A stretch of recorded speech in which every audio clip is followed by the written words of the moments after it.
नमस्कार संस्कृताय मित्रों, हम लेके आए हैं संस्कृत भाषा में आपका जो है संस्कृत में क्या होता है। संस्कृत को स्टार्ट करने से पहले हमारे चैनल को लाइक एवं शेयर और सब्सक्राइब करें अच्छा लगे तो। संस्कृत शब्द को जो है किन शब्दों से मिलकर बना है। संस्कृत में सम उपसर्ग क्रिया धातु और अत प्रत्यय लगकर बना है सुट का आगम होने से। संस्कृत शब्द का अर्थ होता है शुद्ध, परिष्कृत, परिमार्जित और प्रतिष्ठित। अतः संस्कृत भाषा का अर्थ शुद्ध एवं परिमार्जित भाषा है। व्याकरण शब्द किन शब्दों से मिलकर बना है। वी प्लस आंग प्रत्यय और क्री धातु और लुट जो है प्रत्यय। वी और आंग ये क्या है, उपसर्ग है हमारे। क्री धातु है, लुट प्रत्यय है, आकर बना है। विक्रियन्ते विद्युपान्ते अन्येन इति व्याकरणम, जिसके माध्यम से अर्थात जिसके माध्यम से शब्दों की विक्रियन्ते माने होता है व्युत्पत्ति या निष्पत्ति बताई जाए, वह व्याकरण है। व्याकरण पदशास्त्र या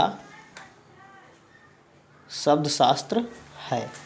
त्रिमुनि हमारा सबसे इम्पॉर्टेंट है में देखिएगा, बहुत क्वेश्चन पूछा जाता है बहुत बार। अभी की बार में आपका सन 19 और 18 में पूछा गया था त्रिमुनि के अंतर्गत कौन कौन आते हैं। तो त्रिमुनि संस्कृत व्याकरण के 3 मुनि, पाणिनि, कात्यायन का एक और नाम है बररुच और पतंजलि। एक हमारा है ग्रंथ अष्टाध्यायी, व्याकरण शास्त्र का महत्वपूर्ण ग्रंथ है अष्टाध्यायी, जो महर्षि पाणिनि की क्या है, रचना है। ठीक है, जो महर्षि पाणिनि की रचना है। अष्टाध्यायी में कुल जो है कितने अध्याय होते हैं, 8 अध्याय हैं। कितने अध्याय हैं, 8 अध्याय। 8 अध्याय और प्रत्येक अध्याय में कितने पाद होते हैं, 4 पाद। 4 पाद होते हैं। ठीक है, तो कुल मिलाकर जो है 4 और 8 चुकू 32, कुल मिलाकर 8 अध्याय में कितने पाद हुए, 32 पाद तथा लगभग 4000 सूत्र हैं। इसलिए पाणिनि को क्या कहा जाता है, सूत्रकार कहा जाता है। ठीक है, अगला है अष्टाध्यायी का प्रथम सूत्र क्या आता है, वृद्धिरादैच।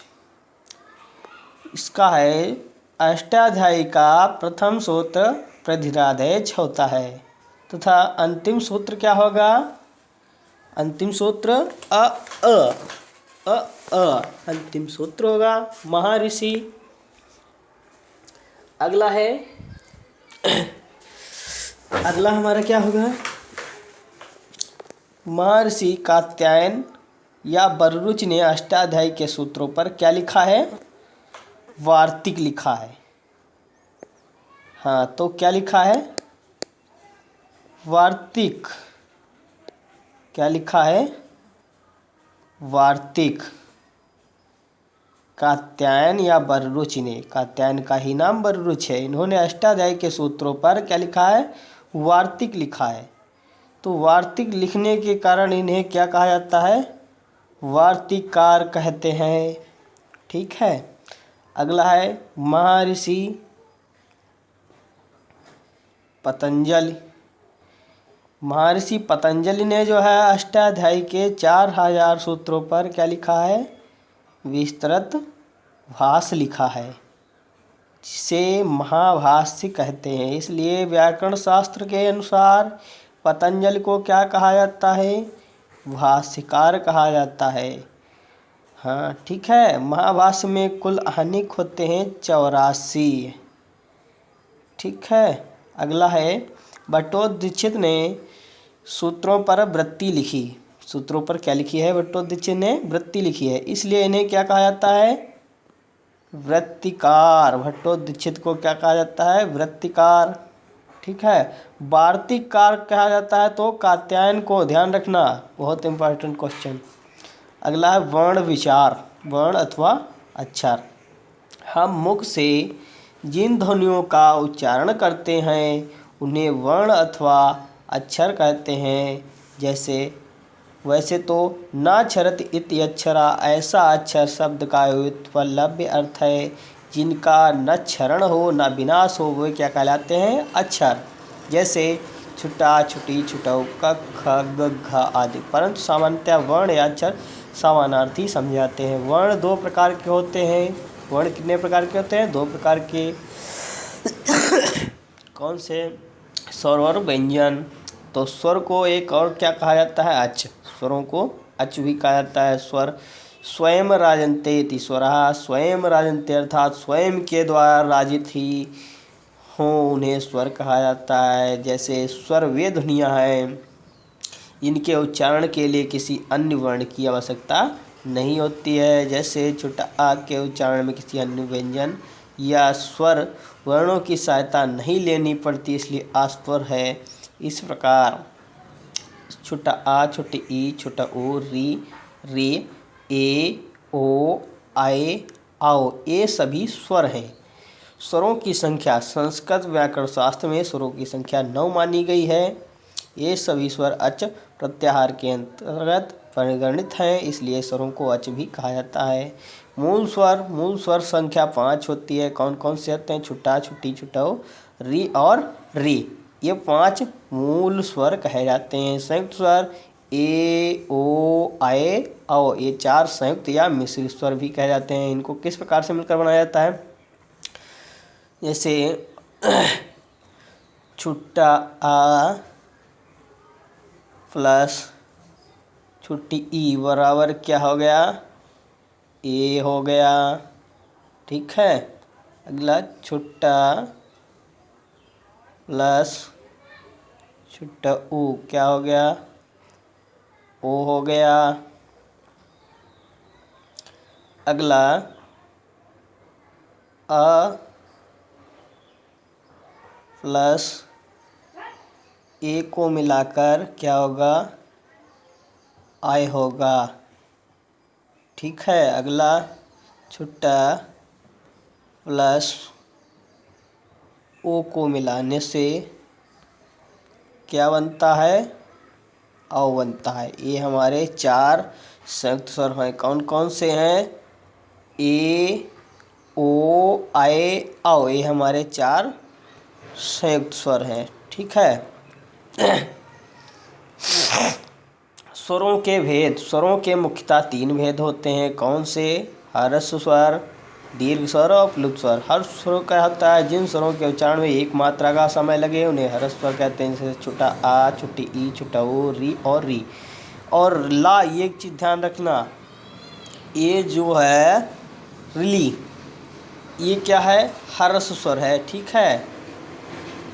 दीर्घ स्वर में जिन स्वरों के उच्चारण में 2 मात्रा का समय लगे हुए दीर्घ स्वर कहे जाते हैं। जैसे बड़ा, बड़ी ई, बड़ा ऊ और री, बड़ी री, ए, ओ, आए, आओ।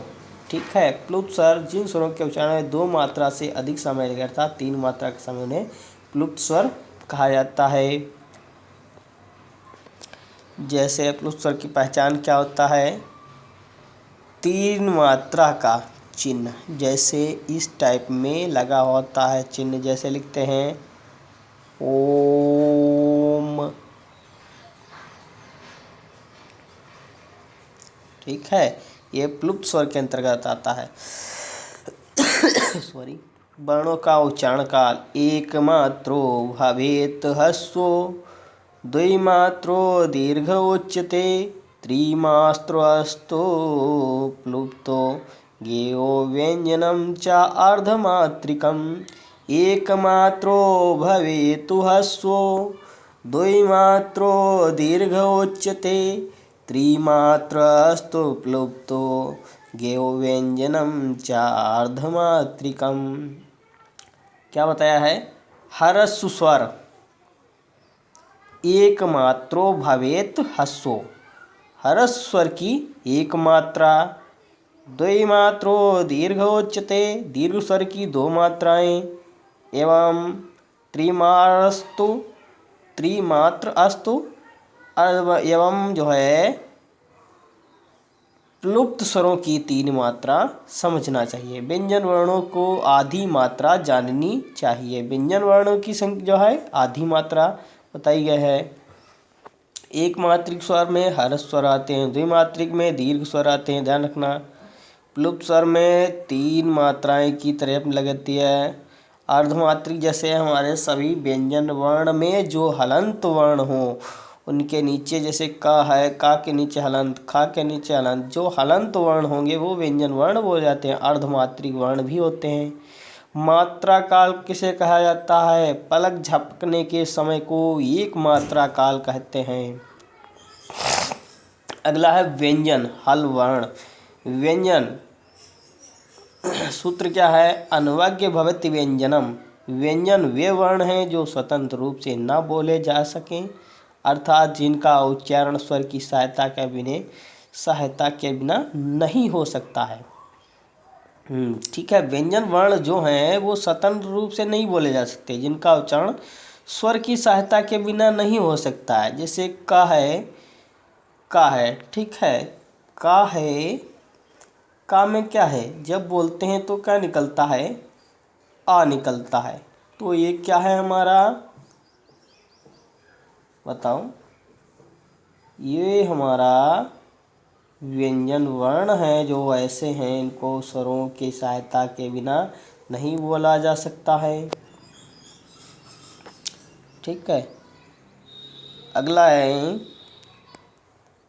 व्याकरण में जो शुद्ध व्यंजन वर्ण होंगे उन्हें हलंत के साथ ही लिखा जाता है।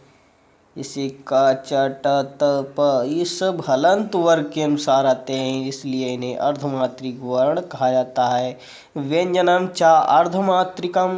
व्यंजन वर्ण कैसे हैं? अर्धमात्रिक हैं। सभी व्यंजन वर्ण हल प्रत्याहार में समाहित होते हैं। अच्छा, सॉरी। अतः व्यंजनों को हल भी कहते हैं। कुल व्यंजन वर्ण 33 माने गए हैं, जो कि महसा सूत्रों के हैवर्ड से लेकर हल तक 10 सूत्रों में कहे गए हैं। व्यंजन के प्रकार। व्यंजन के मुख्य रूप से व्यंजन जो है 3 प्रकार के होते हैं, जो महसा सूत्रों में गिने गए हैं। लेकिन यूपी टेट के अनुसार, सी टेट के अनुसार हमारे जो है व्यंजन को 4 वर्गों में बांटा गया है। ध्यान रखना, यूपी टेट के लिए जो है 4 प्रकार के व्यंजन को बताया गया है, 4 प्रकार भागों में बांटा गया है। बाकी वैसे हमारा बाबूराम सक्सेना में जो यूजीसी नेट और जेआरएफ टीजीटी पीजीटी के लिए मुख्य रूप से 3 ही प्रकार व्यंजन के बताए गए हैं। ठीक है। पहला स्पर्श व्यंजन, अंतस्थ व्यंजन, ऊष्म व्यंजन। चतुर्थ प्रकार संयुक्त व्यंजन, जो महसा सूत्रों में परिगणित नहीं है। तो स्पर्श व्यंजन जिन वर्णों के उच्चारण में मुख के विभिन्न अवयवों भागों का स्पर्श होता है उन्हें स्पर्श व्यंजन कहते हैं। इनकी संख्या 25 होती है। जैसे का से लेकर माँ तक के वर्ण को, इसका सूत्र क्या होता है? कादयो माँ बसाना स्पर्शा। कादयो माँ बसाना स्पर्शा। का से लेकर माँ तक स्पर्श व्यंजन बोले जाते हैं। का वर्ग, चा वर्ग, टा वर्ग, ता वर्ग और पा वर्ग।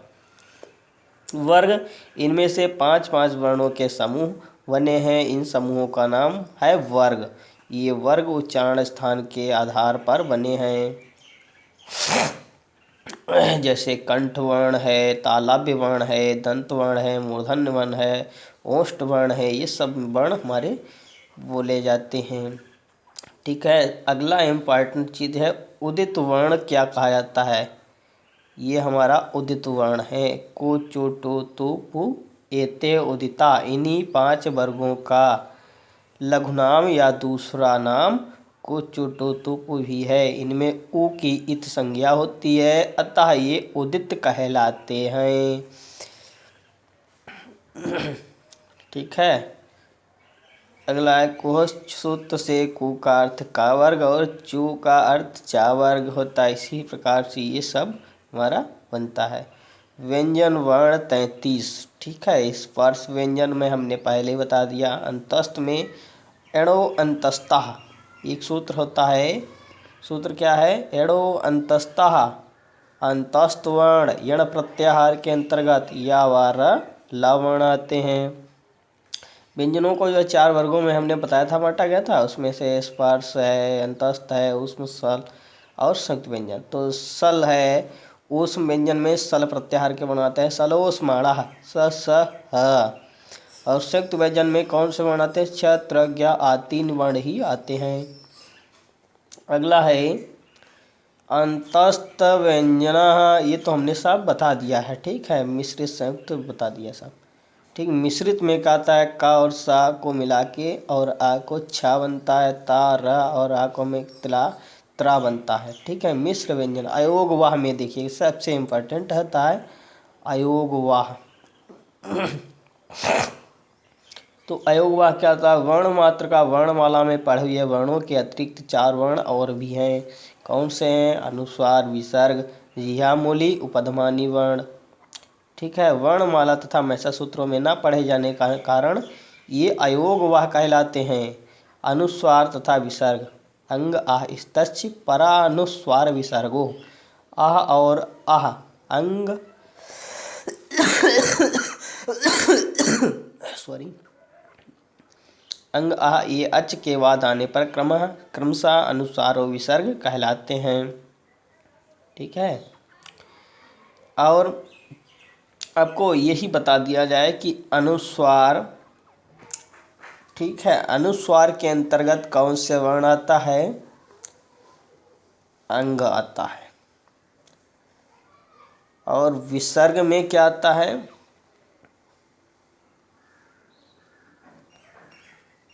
विसर्ग में ये विसर्ग। और जिह्वा मूली में कौन सा आता है? जैसे देखिएगा, जिह्वा मूली में आता है का, ख। इनके आगे आधा विसर्ग टाइप में इस प्रकार से आधा विसर्ग लगाते हैं, ऐसे ऊपर को एक नीचे को, ठीक है। इस टाइप में ये हमारा क्या है? जिह्वा मूली वर्ण है। जैसे जिह्वा मूली वर्ण में बताया गया कक्खा इति का काखाभ्याम प्रज्ञार्थ विसर्ग संदृश्यो जिह्वा मूली। और उपधमानी में कौन सा वर्ण आता है? पा और फा, ये हमारा उपधमानी वर्ण है, ठीक है। तो कुल मिलाकर हमारे अयोग वाह के अंतर्गत कितने वर्ण आते हैं? 4 वर्ण आते हैं, ठीक है। उपधमानी में कितने वर्ण आते हैं? एक ही बताना है, वो पाफा 2 नहीं बताना है। और जिह्वा मूली में भी वो अलग अलग नहीं बताना है, एक ही होंगे, ठीक है। अगला है वर्ण। वर्ण को 2 भागों में बांटा गया था, हमने पहले बताया था, स्वर और व्यंजन। तो स्वर में कौन कौन सा आता है? हर्ष स्वर होते हैं, दीर्घ स्वर और प्लुत स्वर। हमने बताया था हर स्वर की संख्या 5 है, वही मूल स्वर बोले जाते हैं। दीर्घ स्वर 4, प्लुत स्वर हमने बताए। और व्यंजन में स्पर्श, अंतस्थ, ऊष्म और मिश्रित। अगला है महेश सूत्राणि। तो महेश सूत्राणि में क्या होता है? महर्षि पाणिनि ने एक बार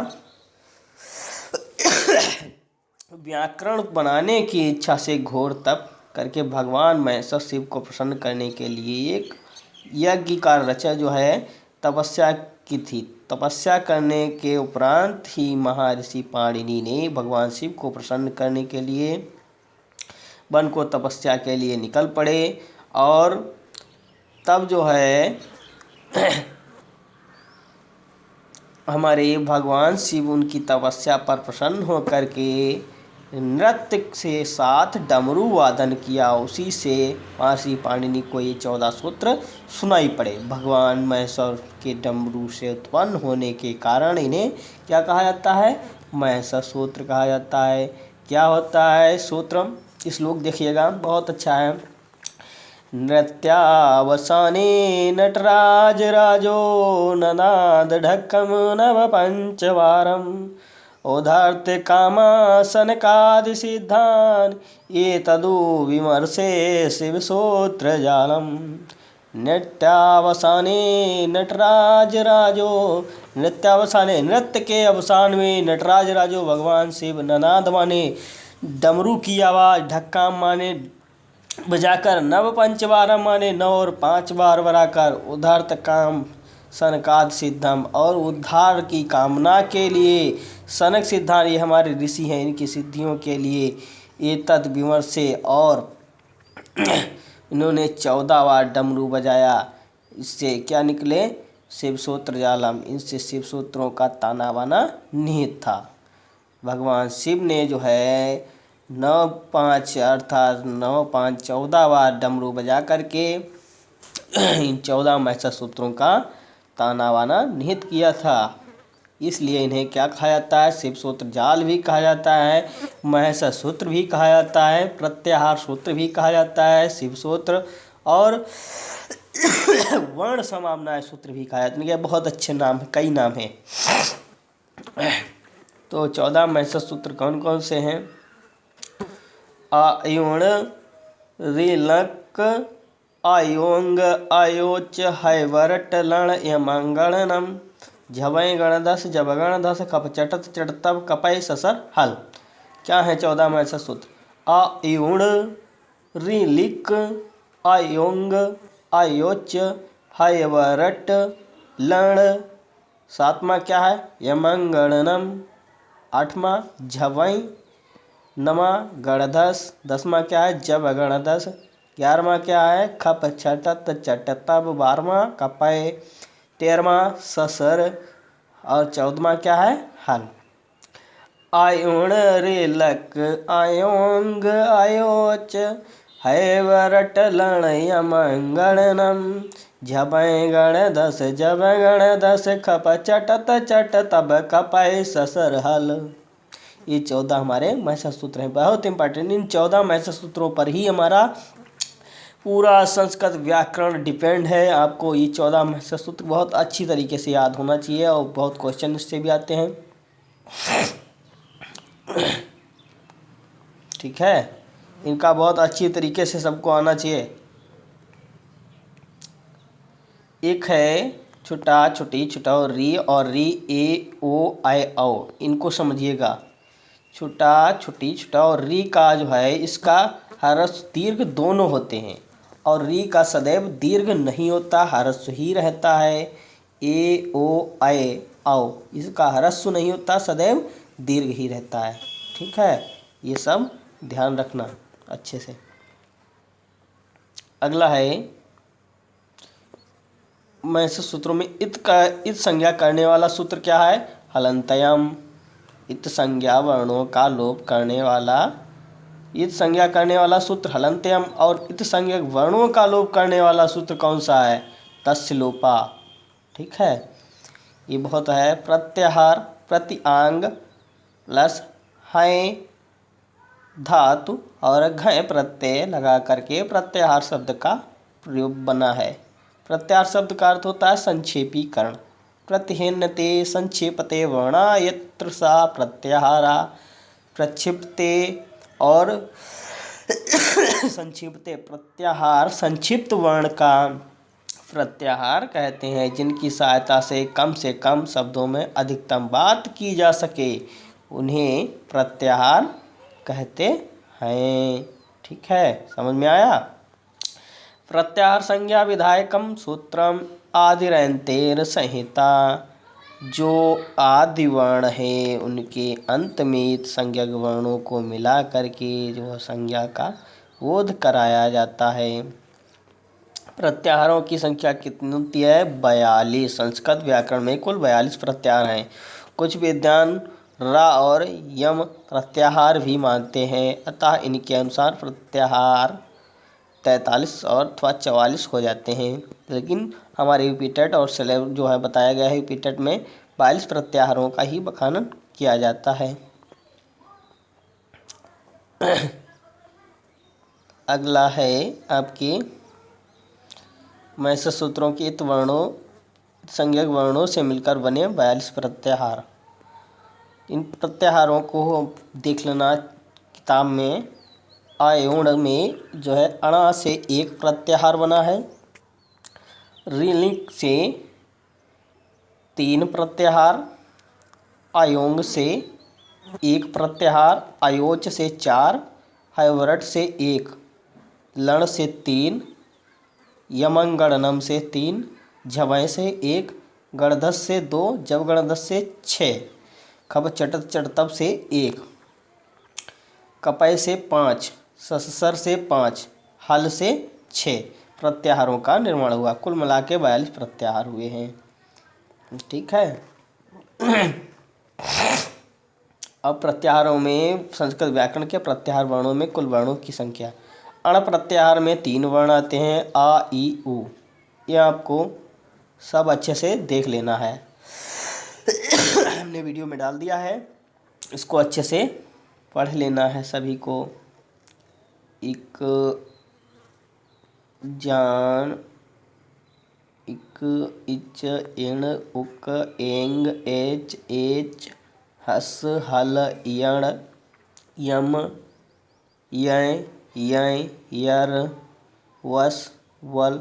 बस तुमको वर्ण ही याद करना है। प्रत्याहार में कितने वर्ण होते हैं यही पूछा जाता है। बस शुरू के हम जो बता रहे हैं 8, 9, 10 तक पूछे जाते हैं ज़्यादातर, और ये सब नहीं पूछा जाता है यूपी टेट और सी टेट में। हाँ, ये बहुत महत्वपूर्ण है आपका वर्णों का उच्चारण स्थान। वर्णों का उच्चारण स्थान वेरी इंपॉर्टेंट। इससे भी 2-3 क्वेश्चन आते हैं, हमेशा हर बार आए हैं। उच्चारण स्थान क्या था? मुख के जिस भाग से जिस वर्ण का उच्चारण किया जाता है वही उस वर्ण का उच्चारण स्थान कहा जाता है। जिसे आपको देख लीजिएगा। पहला सूत्र है अकु विसर्जयानाम कंठा। अकु विसर्जयानाम कंठा। जो कंठ के द्वारा वर्ण बोले जाते हैं वो हमारे कंठ वर्ण बोले जाते हैं। कौन से होता? आ, छोटा आ, बड़ा आ। और का वर्ग, हा और विसर्ग, ये हमारे कंठ वर्ण है।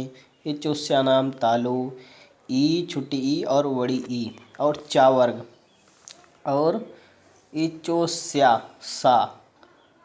तालव्य सा हमारा ये वाला तालव्य सा भी हमारा किससे बोला जाता है? तालु के द्वारा। ठीक है। और या ये वर्ण हमारे तालव्य हैं। ठीक है। ऋतु रसाणा मूर्धा, रीर, छोटी रीर और बड़ी रीर। और टा वर्ग, और रा और मूर्धन्य सा, ये हमारे मूर्धा के द्वारा बोले जाते हैं। ऋतु रसाणा मूर्धा, अच्छा से याद होना चाहिए। अगला है लितु लसानाम दंता। इसमें कौन सा आता है? री आती है, तावर्ग आता है, तावर्ग, और क्या आता है? ला आता है, और दंतव्य सा। ये वर्ण हमारे आते हैं दंत के द्वारा बोले हैं। ऋतु लसानाम दंता। उपधमानिया नाम ओष्ठों। ओठ के द्वारा कौन से वर्ण बोले जाते हैं? छोटो ऊ और बड़ ऊ। और उप उप पावर्ग, पावर्ग के वर्ण, और माँ। ठीक है। ये हमारे वर्ण बोले जाते हैं। और वो भी वाले हमने बताए थे अर्धे विसर्ग पाफा वाला, ये इस टाइप में ये भी बोले जाते हैं। हमारे किससे बोले जाते हैं? ओंठों के द्वारा, ओष्ठ वर्ण। एवं गणनम नासिका चा। जो नाक के द्वारा हमारे वर्ण बोले जाते हैं वो क्या होते हैं? यम गणनम। अब वर्ण के लास्ट के अक्षर पंचम वर्ण यमणनम। अगला है ए दैतो कंठ तालु। जो कंठ और तालु के द्वारा वर्ण बोले जाते हैं वो कौन कौन से हैं? ए, आए, ये हमारे कंठ तालु वर्ण हैं। अगला सूत्र है ओ दैतो कंठोष्ठम। जो कंठ और ओठ के द्वारा वर्ण बोले जाते हैं वो कौन कौन से हैं? ओ है और औ है, ये हमारे कंठोष्ठ वर्ण हैं। अगला सूत्र है वकार से दंतोष्ठम। जो दांत और ओठ के द्वारा वर्ण बोला जाता है जैसे वा, वा, वा, ये हमारा दंतोष्ठ वर्ण है। ठीक है। 8 ही उच्चारण स्थान मुख्यतः होते हैं। उच्चारण स्थान और प्रयत्न को अष्टाध्यायी सूत्रों में नहीं गिना गया है, अपितु पाणिनि शिक्षा आदि ग्रंथों में उच्चारण प्रकार के माने उच्चारण स्थान 8 प्रकार के माने गए हैं। अष्टो स्थानानि वर्णानाम उरु कंठा शिरस्था जिह्वामूलिं च दंताश्च नासिक ओष्ठो च तालु च। वर्णों के उरु कंठ मूर्धा जिह्वामूल दंत नासिका ओंठ और तालु, ये 8 उच्चारण स्थान होते हैं। ठीक है। नमस्ते संस्कार मित्रों, हमारे चैनल को अच्छा लगे तो लाइक एवं शेयर करें और सब्सक्राइब करें और ज़्यादा से ज़्यादा लोगों में शेयर करें। नमस्ते संस्कार मित्रों, बस इसके आगे का अगले वीडियो में हम लेके आएंगे। ठीक है। नमस्ते संस्कार।